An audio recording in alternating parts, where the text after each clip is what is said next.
And 8 Michigan hospitals are imposing visitor restrictions as RSV cases overwhelm hospitals around the country. Officials there say children under 5 now cannot visit patients except in extreme circumstances.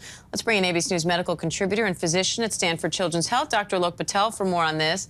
Dr. Patel, thanks for being here. According to this Michigan hospital systems, 833 cases came back positive for RSV in October. That was compared to just 95 in September. So what does that tell you about how fast this is spreading?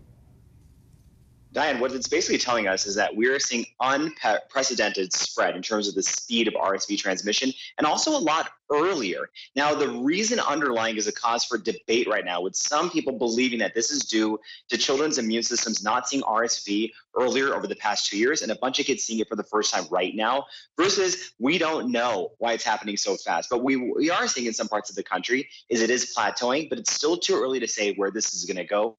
So all these preventative measures right now, the health advisories, the public health campaigns, and also these restrictions are sort of a preventative measure to keep our overstrained healthcare systems from being even more strained this winter. Now, several other U.S. hospitals have already reached capacity. So do you think we'll see more restrictions go into place around the country?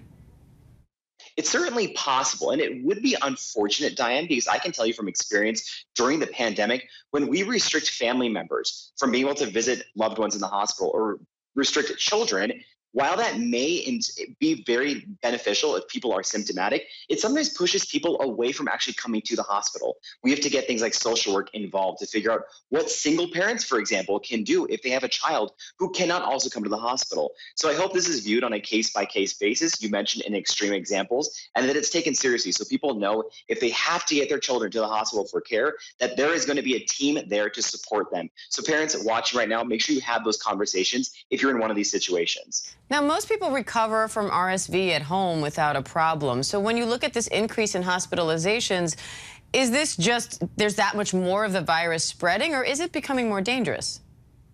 It's likely exactly the latter thing you said. It's that so much more of the virus is spreading right now. It's still going to be a smaller percentage, Diane, of children who need to get hospitalized. And that's important for parents to understand. If your child has a cold, a basic cold, their child is not necessarily going to become hospitalized. Children on average get 6 to 10 colds per cold and flu season. The majority do not be hospitalized. And the reason that's important to know is parents out there who have a child who has early cold symptoms and you want to see a doctor, don't rush to the emergency department. That is going to overstrain an already burdened emergency department. Talk to a healthcare provider, talk to a community health clinic, talk to your outpatient doctor, and do what you need to do. A lot of that supportive care can be done at home. Stay empowered, parents, and make sure you vote tomorrow because healthcare policy is on the ballot. Good advice, Dr. Alok Patel. Thank you. Hi, everyone. George Stephanopoulos here. Thanks for checking out the ABC News YouTube channel. If you'd like to get more videos, show highlights, and watch live event coverage, click on the right over here to subscribe to our channel. And don't forget to download the ABC News app for breaking news alerts. Thanks for watching.